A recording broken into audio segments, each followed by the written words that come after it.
We should be live.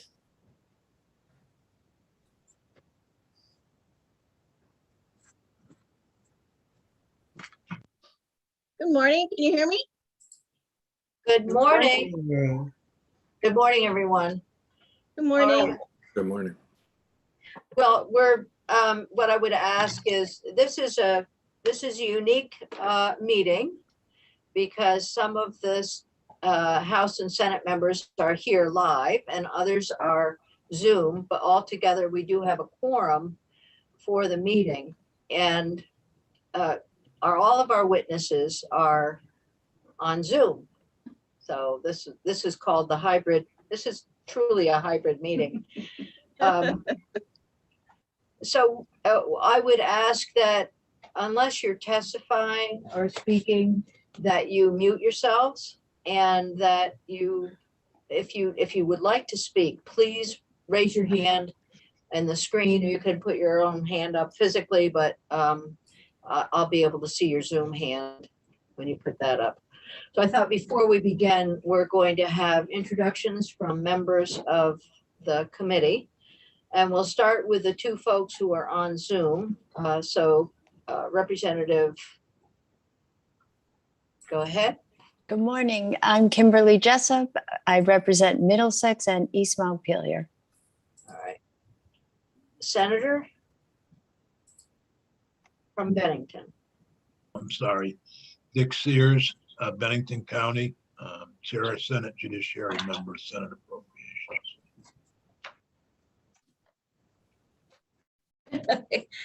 Representative Kelly Fiala, live in Londonderry, represent Londonderry, Weston, Jamaica, Stratton, and Winhall. And I'm Rich Westman, and I am the senator from Lamoille. And I'm Jenny Lyons, Senator from Chittenden County, and currently chairing this committee. Our Vice Chair, Ann Pugh, was unable to be with us today, but she is here in spirit, and I'm sure she'll be catching up on everything as we go forward. We also have with us Ledge Counsel Katie McClin, and we have Mike Farrant, who's our technical guru, as well as Peggy Delaney, our committee assistant. So everyone is here.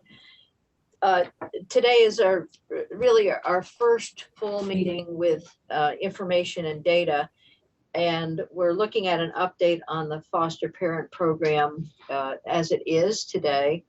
I know that one of the documents that you have, Deputy Commissioner Radke, is the Vermont Child Protection Report, and we'll probably be coming back to that at another meeting to look at child abuse data and relate that to some of the issues that have happened during COVID. So that one will continue to be something we focus on. Understood. Terrific. Deputy Commissioner Radke, why don't you introduce yourself for the record, and we welcome your testimony. Thank you. Good morning, everyone. My name is Erica Radke, and I'm Deputy Commissioner for the Family Services Division of DCF. I'm going to be talking today about the data regarding foster care, as well as the data for our caseload data as well. And Brenda Gooley is going to be helping me by advancing the slides. Good morning. Yes, I'm Brenda Gooley. I'm the Director of Operations for the Family Services Division. Would this be a good time to proceed with screen sharing? Yes. Is that Peggy? She'll do it. Oh, okay. You can do it. It's all set.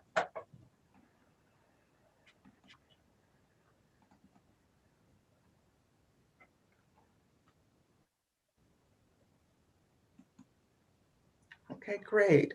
Let's go ahead and advance to the first slide. Can you, is there, oh, yeah, there it is. Terrific. It's full screen now. It's perfect. Okay, can you move to the next slide, please?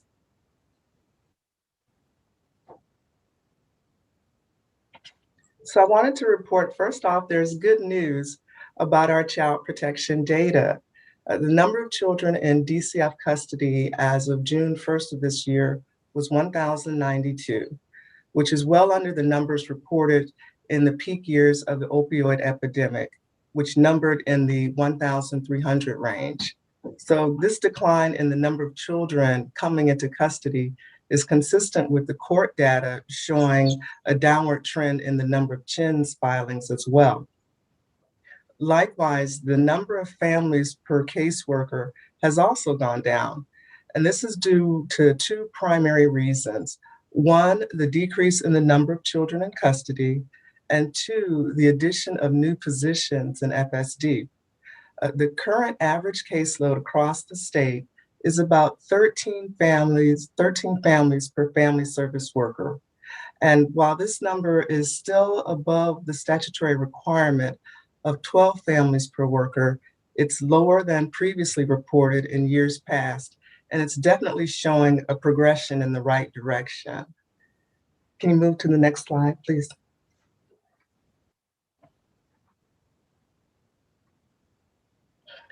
Family services workers' caseloads include not only custody cases, but also conditional custody order cases where the children are under supervision of the family court and are not in DCF custody, non-court involved family support cases in which families are found to be at high or very high risk of future maltreatment, and the case is open to provide ongoing services.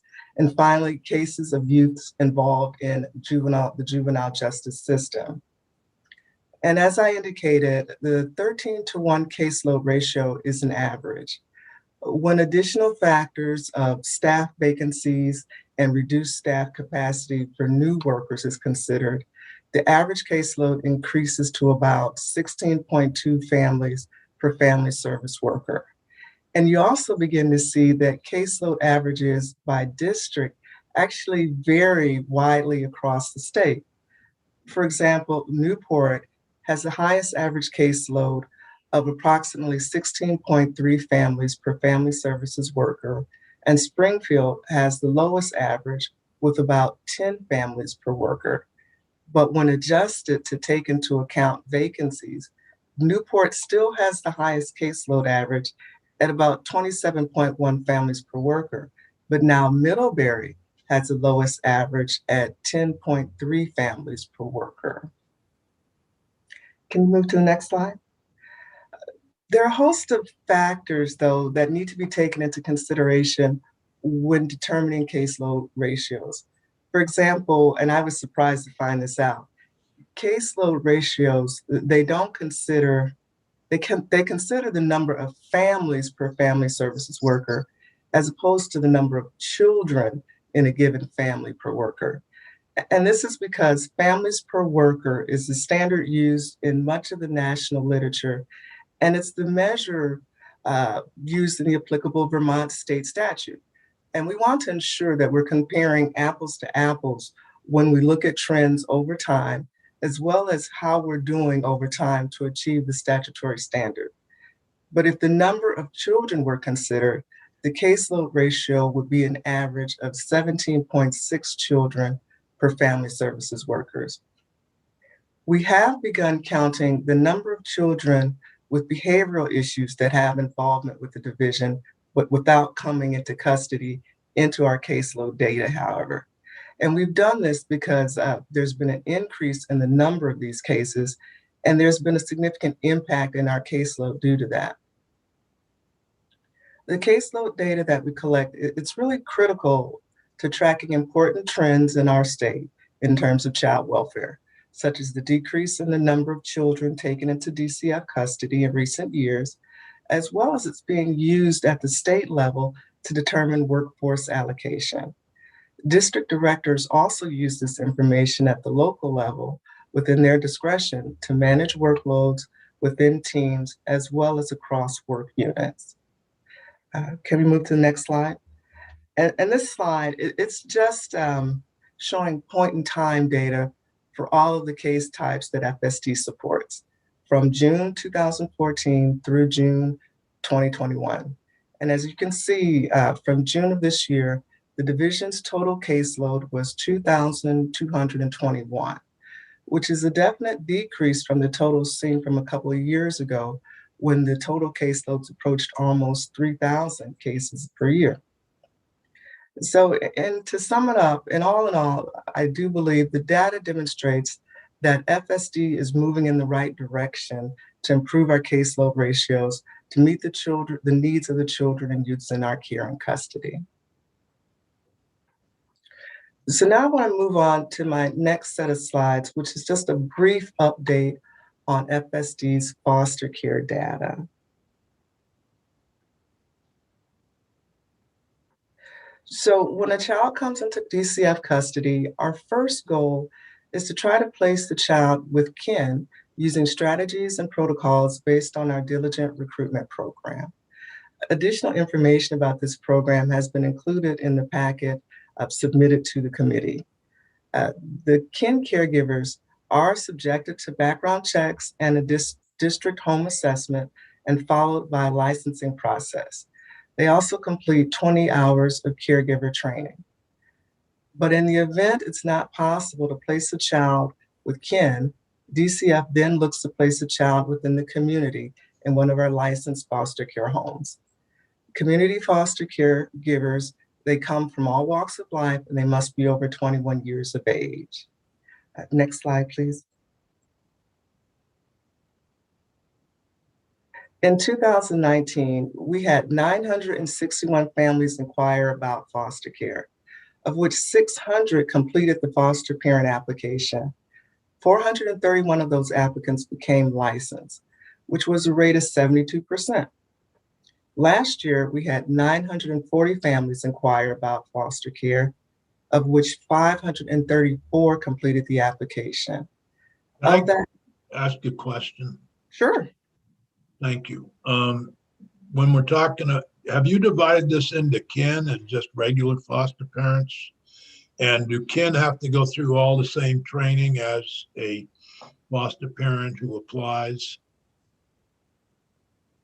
So yes, we a little bit later in the presentation, we have some kinship data that we're going to share with you.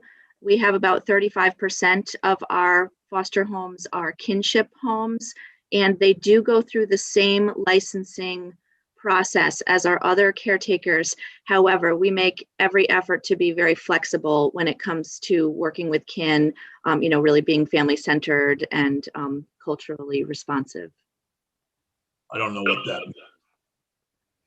Meaning My that question is about the training that they're required to go through and the licensing standards, if they're the same or not. That's my question. It's not about whether or not. It's just the licensing standards. For example, does the house have to have certain egress and other requirements? And do they have to go through the same 20 hours? You say up the other slide had 20 hours, I believe, of training. Do they have to go through that same training? That's my question. yes, they do. And there's additional advanced training that is geared specifically toward kin. And I believe you'll hear a bit more about that from Sarah Ward when she testifies to the committee a bit later. Thank you, Brenda. Thank you. So last year, of the 940 families that inquired about foster care, 534 completed the application. And of that 534, 305 went on to become licensed. And that represents an approval rate of 57%. And we do believe the decrease in numbers of families inquiring about becoming foster parents in 2020 was largely due to the pandemic. And the fact that the number isn't even lower, I believe, is due to the division's commitment to its diligent recruitment efforts. As of July 21st, FSD has 1,219 active foster care licenses, including kin and non-relative homes. About 35% of the children in our custody have been placed with kin, which is a 12% increase over the rate of kin placements from the year before. And that's a significant achievement on the part of the staff. And it's definitely due to our commitment to trying to place children with kin whenever possible. And as the senator asked, and that's still given the standards in terms of licensing and training. being a foster parent, it's really a selfless act to take in a child into your home and care for that child during challenging and traumatic times. It's really special. And it's really even more so when you consider that these caregivers are volunteers. The stipend that the foster family received is designed to meet the child's basic need and not as a salary. And depending upon the age of the child and the training level of the caregiver, the standard foster care rates range from $18.70 per day to $29.72 per day. For children and youth that are high needs or medically fragile, there's an enhanced reimbursement rate that ranges from $35 a day to $100 a day. The foster and kin caregivers are truly the backbone of our system, and without them, we would not be able to accomplish our mission as a department. So that concludes my prepared statements for today, but I'm happy to answer any questions the committee might have about caseload or foster care data before I turn it over to Brenda to discuss our data regarding placement stability. Are there any questions? Yes, I think there are. And if you go back to the table that you have with the different categories of children and custody, could you just help us understand? So the family support cases, is that referring to foster families or to kin? Those are the cases where I was talking about where there's been an assessment of very dangerous or dangerous, and that we open an ongoing case to help support the family to make sure that the child doesn't eventually have to come into custody. Okay, and then for the DCF, the children in custody, the 1,092, what does that include? Those are the regular children that would come into custody, either through neglect or maltreatment or through CHINS types of cases. It's only CHINS type cases? No. Any way that any of the typical ways that a child can come into custody. So it's all the children, though. Then does it include the other categories that are here? Well, no, it doesn't. It doesn't. I'm sorry, I did misspeak. It doesn't include the children on probation or the children that are in custody just due to behavior issues that I mentioned. And of course, the conditional custody order children aren't in our custody. So I'll just jump in and add, so there are 4 custody types: unmanageable, delinquent, child abuse, or neglect. And all custody types actually includes voluntary, are represented in the custody count. Okay, so it's all of them, but it doesn't include the family support cases. Correct. Okay. That's a separate case type. Thank you. That's clear. And then how the child behavior no custody, that group that looks like it began in June 2019. Can you talk about that? Those were, we noticed that those were children that had significant behavior issues. And although they weren't actually in our custody, those behaviors were so acute that the cases did begin to take up a lot of time of the caseworkers, and it did impact the caseload. And so how has that been handled differently since you discovered the behavioral difficulties? Or does that mean that a child with the behavioral difficulties counts as more than one child for a caseworker? I think what I would say is if you look at both the youth on probation, delinquent, no custody, and the child behavior, no custody, those two are representing youth who may have behaviors such as truancy, running away, substance use, right? All youth in those categories. Where we've seen an increase is in our youthful offender population. And I believe we have a plan for the next Child Protection Oversight Committee to take a deeper dive into that population. Okay. Yeah, that will be on August 11th. It may be August 27th, 27th? Okay. 27th. What does that mean? Senator Sears, go ahead, ask your question. Well, I mean, we have a crisis according to some social workers and according to Steve Howard of the VSEA of kids in custody who have behavioral difficulties being either placed in with social workers or being, and I thought that's one of the things that was going to get discussed. I'm disappointed not to hear that we're going to wait until August 11th or 27th to hear about that problem. We heard that kids were being held with police and all that at our last meeting, and I'm really concerned that DCF isn't prepared for many of these problems that they're encountering. And we heard the governor in a veto message concern about raise the age. If you look back to S 107. 107, he didn't, I guess he didn't veto it, but it was his message anyway of concern about raise the age. So we have this problem that we're hearing about, and we discussed it some at the last Child Protection Committee meeting, and now we're not going to take a deeper dive for another month and a half. That concerns me. I think the distinction I would make, Senator Sears, is that I believe you are referring to the population of youth that are actually in DCF custody.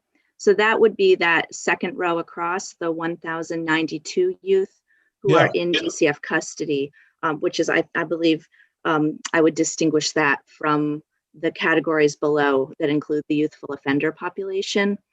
So with regard to youth in DCF custody, we have had youth who have been staffed at the Yellow House for a period of 24 to 48 hours with sheriffs and family services staff who have volunteered to respond to those youth with the more intensive behaviors.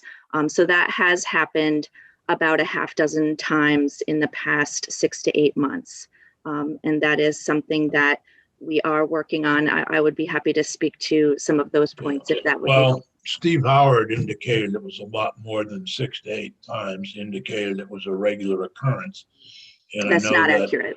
well, Yeah, that's not correct. And it's, we do have. Well, maybe VSEA needs to then give us more accurate data on what they're seeing. But what we heard was a crisis situation due to the closure of Woodside and the lack of options for some of these kids. Senator, I do think that some of what you're discussing was a part of our discussion at Justice Oversight.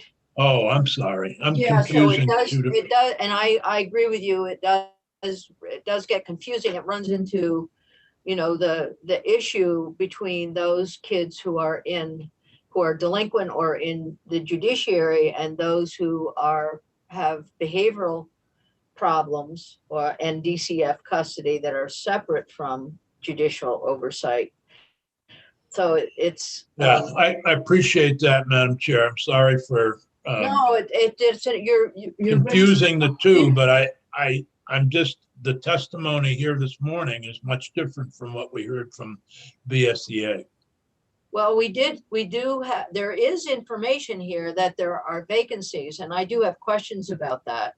But I think Senator Westman had a question as well, but go ahead, Senator Sears, finish your. No, I'm good. Thank you. Okay, that's great. I think what you folks at DCF are hearing is our concern about generally whether or not these kids, regardless of category, do they have adequate services? And part of that is having a workforce in place that can support them. So, and that is a question that we'll continue to come back to. And that is absolutely the challenge, because yes, as Brenda indicated, there's been about 6 to 8 times where we've had to do staffing overnight, at Yellow House. And the issue is staffing, and it's, of course, statewide. We do have vacancies that we are desperately trying to fill for our FSW positions, but there's also an issue in terms of residential placements where they have been closing down or reducing the number of beds they have because they don't have the staff to support youth that need to come into placement.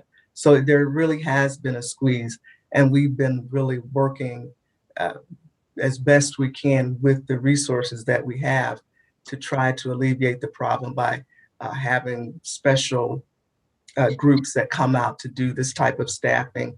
We're also working on trying to get stabilization foster beds up and running. And it's a challenge, I would say, just throughout the entire system of care. Thank you. Okay. Well, at some point we will want to get an update on measures being taken to increase staffing and reduce turnover. It is a high burnout area. We understand that. And it's a concern for foster families. It's also a concern for social workers on the ground, our caseworkers. I also just want to clarify, I believe what Deputy Commissioner Radke was speaking to in terms of some of the staffing challenges are specific to programs.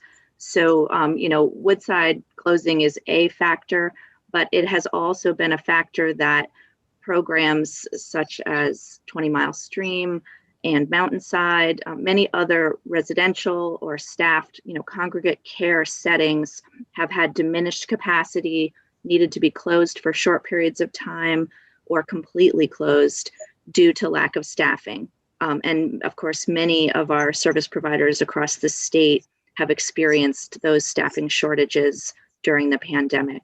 So that has been a factor that has been significant when we are looking at particularly short-term stabilization placements or high-end placements for youth in DCF custody. So I guess I would wonder then, with the downward trend in numbers, that is the goal, how much of that is due to the COVID effects and people not having access to services and falling out of the system? Yes, I believe wanting to have strong local community services so that children, youth, and families don't need to access those higher end services is certainly one of our key strategies.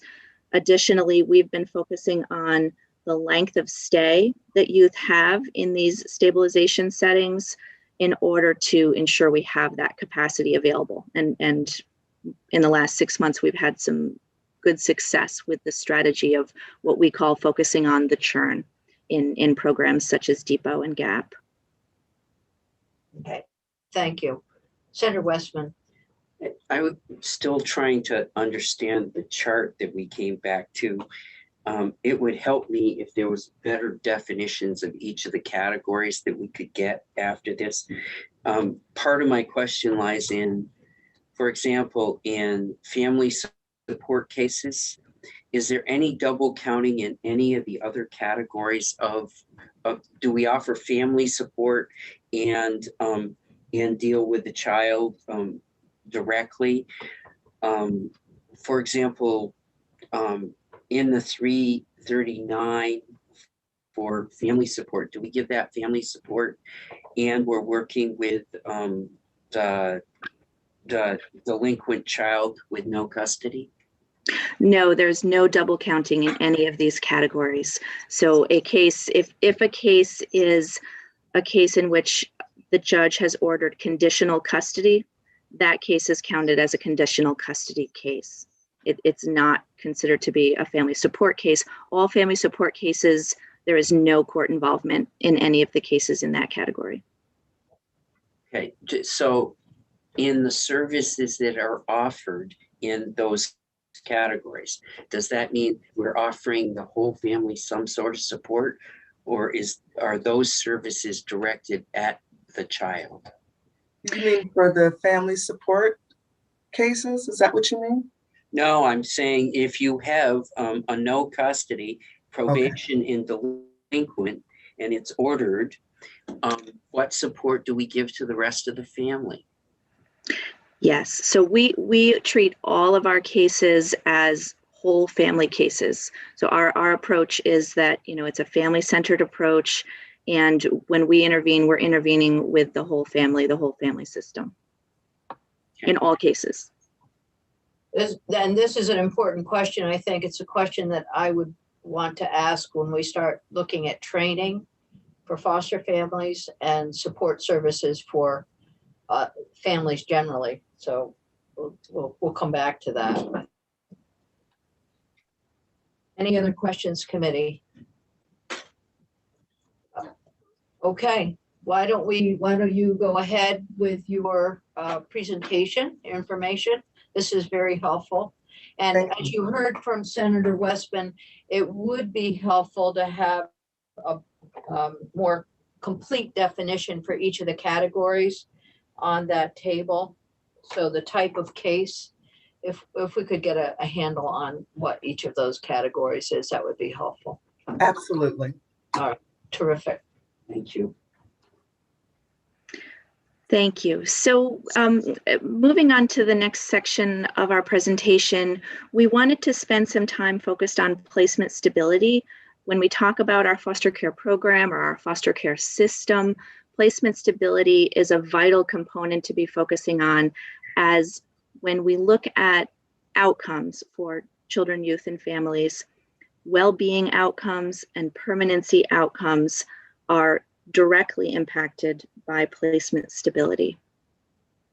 So we know that this is a significant factor, and we've experienced this in our practice here at the state level and federally. Placement stability is a factor that has been looked at and studied for decades.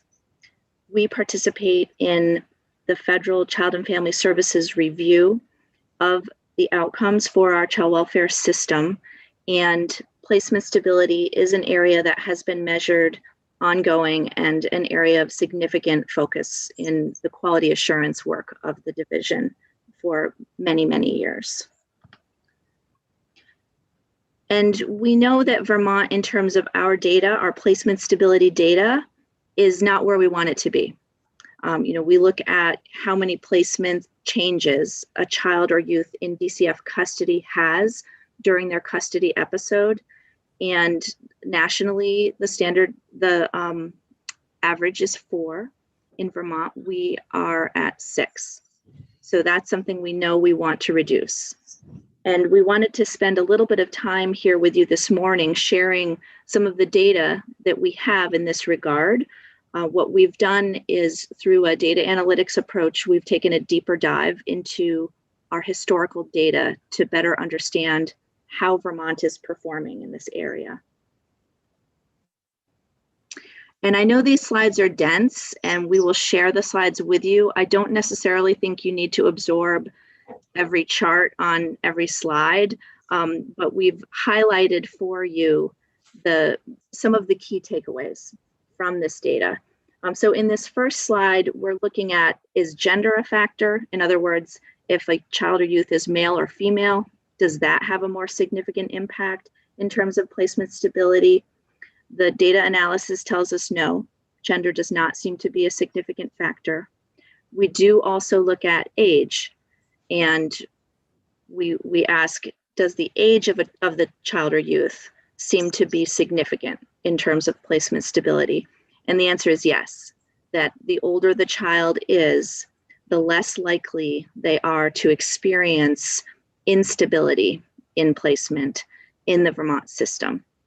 And in sharing this data, I'll draw your attention to what's highlighted in yellow. And so that's looking at our teenage population and showing that that is the population that has higher placement instability. This relates somewhat back to the earlier question from the committee about whether or not our custody type includes children and youth that have come into care for all reasons: abuse, neglect, delinquency, beyond parental control. And I want to point out to the committee that Vermont is unique in that we have youth that are in DCF custody as delinquent or as what the court has labeled as unmanageable, because we are a combined child welfare and youth justice system. So when you compare Vermont's data to the rest of the nation, the majority of states in the nation have their youth that are in care as delinquent or unmanageable as a separate carve out in their juvenile justice systems. So we're not comparing apples to apples when we look at how Vermont is doing in our placement stability in comparison to the rest of the nation. And I would hypothesize that that is why we see a little bit higher placement instability, because we are including that adolescent population, which the data here reflects. I have a question while you're going through that. Don't skip down yet, please. On that, first, PPP stands for? Thank you. So PPP, that's actually our permanency performance unit. So we have a unit of staff within our central office that includes our quality assurance team. And that is the team that has worked actually in partnership with the National Center for States to conduct a data analytics review of our practice. And so that's the team that prepared this data. Okay, and then as we look at the numbers, you've indicated that the greatest, well, you look at it, the greatest stability of the 0 to 2, but then I know you're saying younger kids have greater stability and met stability or stability met, but then there's 43% of unmet in 2 young categories. So just wondering how the conclusion that there's greater stability throughout all the young ages. Have you done any analysis of the differences between those age groups to figure out why one might be better than the other? And I'm not talking about 0 to 2, but 3 to 5 or 9 to 11. Have you looked at any of that? Yeah. We have done some analysis, and with data analytics, it's always valuable to say, okay, here's the data, and what do we want to know more about, much as you're asking right now. And that really points to taking an even deeper dive into those age types to understand well. So I think what I would say is that, this data analytics work is work that we're doing, again, in partnership with the National Center for States, and we are continuing to deeply analyze. Why are we performing the way that we're performing? One of the things that jumps out for me is the 9 to 11 age category is an age group that did increase a little bit. And obviously the larger the group, the more placement instability we're going to be challenged in working through. And a little bit later in the presentation, I'll start talking about our work with KIN. And that's the other area we're doing deeper analysis of, is how are we doing placing with KIN early.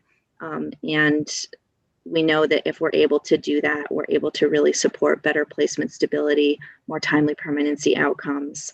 And those efforts in the short run, it could result in a placement change, because it may take time to identify, assess, train, and support a kinship caregiver. So that could be a short-term contributor to placement instability, but actually a long-term success with placement stability and other good outcomes. I guess I would have one other question then. How does the unmet stability relate to caseload? Actually, the last slide of our presentation. So I think that where you're going is absolutely grounded in the research, that to the extent that we have family services workers who remain stable in their positions, the research bears out that we're going to have better outcomes for those youth in terms of timely permanence and placement stability. Okay, I'll hold my horses. Go ahead. So this slide actually breaks down some of the case type categories that the committee was asking about earlier. So CC, those are children in care for child abuse or neglect reasons. DC is delinquent in custody. UC is unmanageable in custody. So when we look at these different categories, this is really helping us to take a look at how are we doing, overall with placement instability when breaking it down by case type. Do these slides come from the 2020 report? So this is actually, this is data analytics. So this was looking over the period of time of October 1st, 2017 to September 30th, 2019. So it's a larger cross section of data so that we really start to see trends in our different case types. Can we get a key for the Case types. patients? Yeah, that'd be helpful. Absolutely. And then this slide is really looking at length of time in custody. And I think it goes without saying, but children and youth who are in care for longer periods of time end up having more placement changes. And that is, I think, is something that is deeply concerning to us, that, when we have a child or youth who has been in care, has not had timely permanence, that child or youth is also more likely to be a child or youth who has experienced multiple placement changes, which of course we know is very concerning in terms of the impact on child well-being. Can I just make a comment? Yes. In your first chart of these three, the 3 to 5 year olds, you've got 101% in the 3 to 5 year olds.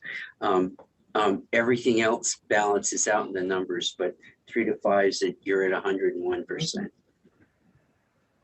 Sorry, it just bugged me.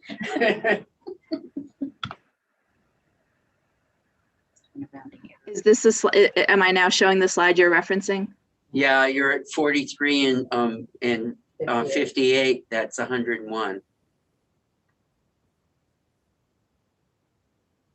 Maybe there was some rounding going on. That could be. I appreciate it being raised, and I'm happy to bring that back to our quality assurance team to explain that discrepancy.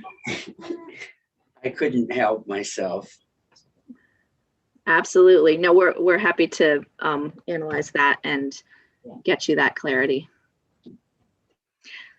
So this slide is a little bit dense, but I think an incredibly important slide, because what it actually shows is the correlation between placement with kin and placement stability. And Deputy Commissioner Radke spoke earlier about the fact that we have 34% placed with kin, which is something that we're really proud of and something that we strive to increase. If you go back 10 years, I think we had about 15% placed with kin. So that percentage placed with kin is something that has steadily increased. You can see our placement with kin high flyers here. For example, the St. John's, I should probably tell you the codes across the bottom. So ADO is the St. Albans district office, BDO is the Burlington district office, right? So these are our 12 district offices. So JDO is the St. Johnsbury district office. And if you look at the green bar, that's kinship placement. So that tells us in the St. Johnsbury district office, we have 51.4% of the children and youth in DCF custody out of that district office placed with kin. And we also see the blue bar, which is placement stability, highest in the state, 83.3%, right? So they're the highest placement stability and the highest percentage placed with kin. Something to be very proud of. So similarly, I'll highlight SDO is the Springfield district office. They're at 47.1% placed with kin. And again, 64.1% placement stability. So we do see a standardized correlation between those two factors actually, I think it's the next slide that highlights at the national level, that same trend is seen, that if we do a better job placing with kin, statistically speaking, we do a better job in terms of placement stability. Can you remind us what support services the kin receive? Is there a reimbursement program for kin? I know there's always been some concerns about how much support kin receive, and there isn't a need for TPR prior to. Kin can be broken down into different categories. So when I say 34% placed with kin, I'm referring specifically to the population of children and youth that are in DCF custody. So if we look at about 1,090 children and youth in DCF custody today, about 34% of those children and youth are placed in kinship licensed DCF foster homes, which means those foster families who are also kinship caregivers have gone through all of our licensing process. They've gone through all the same training that our foster homes would go to. We do offer specialized training specifically for kinship licensed foster homes. And those kinship caregivers who are caring for children that are in DCF custody receive the same foster care stipend, utilizing the same standards to determine the rate as any other child in DCF custody. However, and I think this is on the next slide, we do know, and this is, if you look in the bottom right-hand corner of this slide, other challenges, when a child or youth is in DCF custody placed with kin, that those kinship caregivers receive fewer services and supports and access services for children less frequently. So to your point, what I would say is, the research does bear out nationally and at the state level. They're not necessarily accessing the same support services. And that's something that we are looking very seriously at. And we have surveyed our kin caregivers to better understand what do they need? How can we most effectively provide them with support services? I'm excited that the pandemic has taught us that online offerings are a way to reach families where they don't have to arrange for childcare, they don't have to arrange for transportation. They can receive training and other support services in the comfort of their own home. That does seem to be a significant factor in our ability to more effectively support kin caregivers. And we're also learning we can connect kin caregivers with other kin caregivers, which, that peer-to-peer support is vital. And Vermont we're very proud that we are participating in a national collaborative that is looking at the kin peer navigation work that's being done, so that we can get ourselves on the Family First Clearinghouse to be hopefully one of the first states in the nation to have a kin navigation program that is evidence-based, that will receive federal funding. So we're I would say, very strongly focused on our kinship care in all facets of the work that we're doing in the division. Okay, are you working closely with the Kin as Parents group, who have done a significant amount of work in developing all of these relationships? Yes. So I believe Jim Holloway, who is president of the Vermont Kin as Parents organization, is a member of the work that is being led by our System of Care Unit Director, Barb Joyle. That is the work that's being done in partnership with the National Center for States regarding the kin navigation model. Right. Oh, that's terrific. And I know Lynn, when she was alive, was very instrumental in getting this organization together. Yeah, very exciting work. And this slide here, I think, highlights some of the other research points, which is, things that we know about if we are able to keep kids connected to family, connected to community of origin, we do see better outcomes across the board, right? Better behavioral outcomes, mental health outcomes, placement stability, mental health services. There's a lot to be said for our ability to support families to care for their own, and how that helps to minimize trauma for the child or youth that is involved in the system.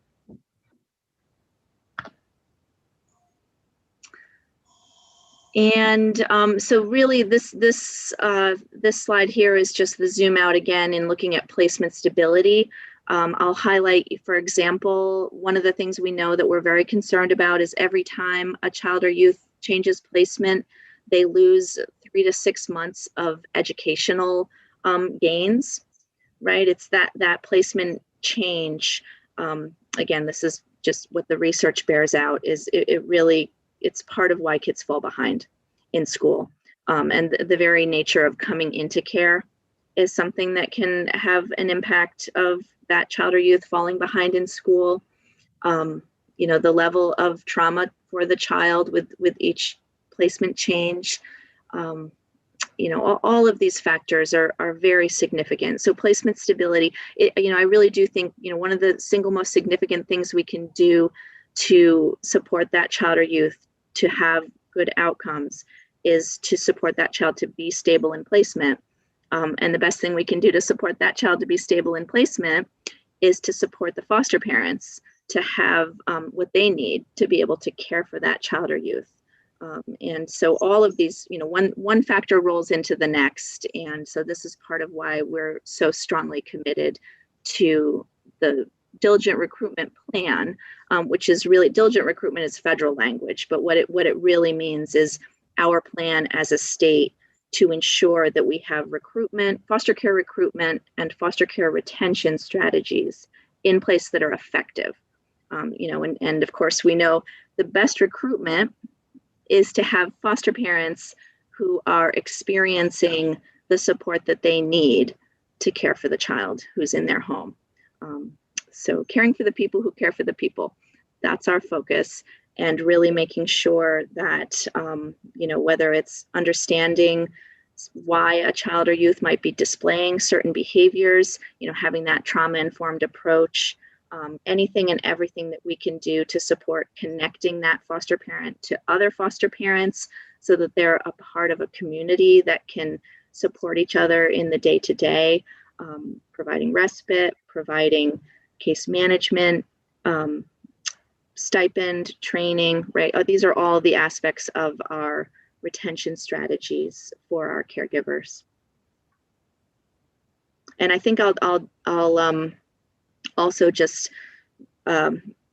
reinforce what Deputy Commissioner Radke also said, which is our foster parents are so incredible.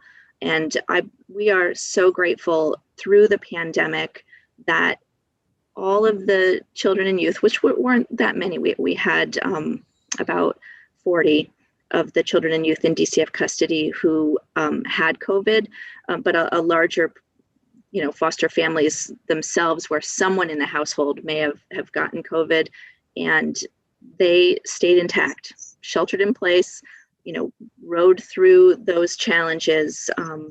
And I think just it had incredible resilience in the face of some pretty significant challenges, because of course there's the challenges of COVID that all families experienced, but then foster families on top of that also were still supporting ongoing in-person parent-child contact, caring for children with intensive needs that needed to have those supports and services delivered, in a way that often was virtual, which was helpful, but is not the same as, someone who's coming into your home and really providing that intense level of support that may be needed.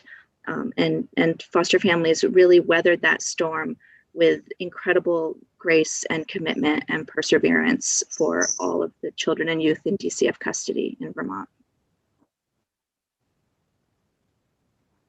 So I know I have one more slide, but I think I've already hit on these points, and this was really the last, going back to tying together the first part of our presentation, which was about our caseload and how that connects back to placement stability and permanency. So we know that if we have a workforce where the family services workers have high retention in their jobs, so that the child, youth, and family experience the same worker throughout their involvement with the division, then we see better outcomes for those families. So, taking care of our workforce, making sure that we have a workforce that has high resilience, high training, quality supervision, manageable workload. These are key factors that we also do look at. As a state, we are at around 30% turnover, which, child welfare across the nation is very high turnover. Some states have as high as 65% turnover in their child welfare workforce. So Vermont is on the stronger end of the spectrum, but it's also something that, we pay very close attention to, and we always want to do everything we can to support a strong workforce. When you have someone leave and you do an exit interview with them, what do you hear? Do you hear that the caseload is too much and therefore burnout occurs? That would be something I would maybe presume to hear, but that may be wrong. But what do you hear from the folks who leave? Yes, workload is a factor. Underlying that is emotional exhaustion, secondary traumatic stress. So emotional exhaustion is something we actually survey our staff for. We conduct what we call our safety culture survey, where we look at factors such as psychological safety, physical safety, emotional exhaustion. These are all factors that workload can compound. We know that the work of the division is high stress, high pressure work. We are involved in families' lives predominantly in an involuntary way where people's constitutional liberties are compromised. It's not unusual for our staff to experience threats. These are things that can be factors in terms of turnover. And, it's something, again, our commitment to having a strong culture of safety for our workforce is very much in response to those exit interviews, which we do offer always. We have quality assurance in place to ensure all staff go through an exit or are offered an exit interview, and we have standard questions that are part of that exit interview process. And do you accept recommendations from the staff during that time that you might put in place to lower the rate of turnover? Yes, absolutely. So the feedback loop, like from exit interviews, and we also conduct what we call stay interviews, which I think are, certainly an opportunity to be more proactive in terms of, wanting to support the workforce that is with us. We also conduct listening sessions, and we have what we call a continuous quality improvement steering committee that includes staff from all positions and all districts, where workforce development is at the top of our focus. And that work is really geared toward how are we doing in our core value of having a workforce that is strong, resilient, well-trained, because we recognize that worker retention is a cornerstone for all of the outcomes for the children, youth, and families we serve. It may be helpful at some point to have a more in-depth report on this so that we can understand what we can do as legislators to change the rate of turnover. I mean, because it is an ongoing concern, and obviously workforce, as Deputy Commissioner Radke mentioned, is a big concern. The vacancies causing increased caseloads. So we won't, I don't think that this is the time to go further with it, but we would like to get that information so we can understand it, and maybe there's something more that we could do. Absolutely.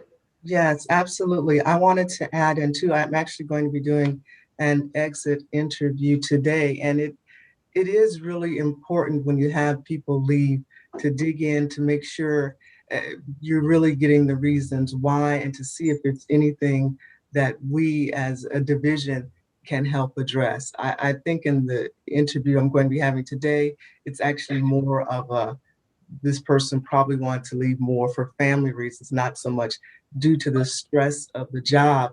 But I also know that we can sometimes, when workers are facing burnout or additional stress because of the work being so heavy, we do try to work with them to perhaps move them to different areas within our division, if at all possible, because sometimes a change in position will help them so that we can continue to keep our workers, because we know that they're our best resource. Thank you. I mean, it does raise a number of workplace possibilities, but Representative Jessup. Thank you. Thank you for the presentation. This was very helpful for me. One of the things that struck me when you were speaking is talking about the academic losses that foster children are experiencing on top of everything else in their life. And I know at the college level, there's programs, I think one was called the STEPS program, that addressed foster parents who were trying to complete their college degree and all the special hurdles that they might be facing. And I'm wondering if there's any cooperation between DCF and AOE in terms of trying to get at the academic angle that might be a little different for this population. For example, I don't know if there's a network of tutors that are available for on-call, or foster parents who are dealing with a child in meltdown because on top of everything else, they've had a rough day at school and they don't understand the content, and it's frustrating for everybody all around. Thank you. Yes, we do partner closely with Agency of Education with regard to educational stability. We have a memorandum of understanding in place with Agency of Education. One of the more significant things that we do is that memorandum of understanding includes a commitment to educational stability for that child or youth. So if possible, and geography can be a factor, but if that child or youth is placed somewhere outside of the catchment area of the school of origin, we will still, the Agency of Education will still allow for that child or youth to remain in that same school system. And DCF will ensure the transportation, the daily transportation occurs. That's one of the most significant things we've been able to do to really combat that 3 to 6 months of loss of educational learning. And then we also, we have a policy, we have a protocol, but really what's underneath that is guiding each local team to go through a process where they're really looking at what is in that child or youth's best interest. It's called the best interest determination for the educational plan for that child or youth.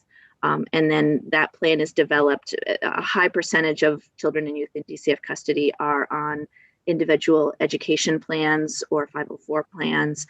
So we work in partnership with those teams to have a strong educational plan in place that often includes tutoring, but may include other aspects of what I consider to be educational continuity for that child, because it's the continuity that really seems to make the most significant difference. Thank you. Okay, thank you. Yeah, and as we go into the 2020 report, we may have additional questions similar. So this is a good beginning. Thank you. Certainly. So at this point, unless I see some burning questions from committee members, I'm going to ask that we take a 7-minute break, and then we'll come back at 11:15 with due apologies to the witnesses, but we'll be back at 11:15 and we'll hear from folks who have been on Zoom with us. And I want to thank both the Commissioner and Director Gooley Director Gooley and Commissioner Radke for the report today. It's been very helpful. Thank you very much. Really appreciate it.